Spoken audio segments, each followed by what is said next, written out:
Go to Psalm 13, as we're probably already there. This has been on my heart, so let's get into it and discuss it for a little bit. I'll include some thoughts from Stephen J. Cole and also some thoughts from the connections, but I'll be reading that during the sermon, though, of course.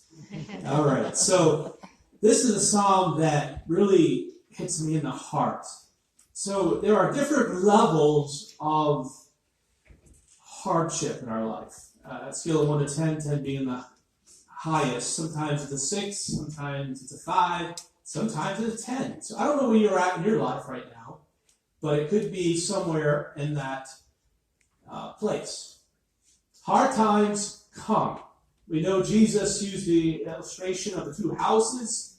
One was built on the sand and one was built upon the rock. But how many know the storm came to both houses? Okay? So storms will come. Difficulties will come. Difficulty in relationships will happen. Brokenness in this world is unavoidable. But what do we do when that happens? Well, David sees God as distant, and you have to respect his vulnerability and honesty there. Verse 1 through 2. How long, Lord, will you forget me forever? How long will you hide your face from me? How long must I wrestle with my thoughts, and day after day have sorrow in my heart? How long will my enemy triumph over me? So look at the language that he uses. He's transparent, he's honest, he's open. Doesn't sound overly spiritual, does it? No. Because spirituality is more than things going perfectly, dotting your I's and crossing your T. Sometimes in the Christian world, victory is presented as this thing you can obtain where you're always in victory all the time. I believe that you can grow in this area, but defeat happens for reasons, and it's not always our fault. What was probably going on in David's life at this time was Saul, who was the king of Israel, was after him. And he was in some cave with a group of men that probably didn't smell so good.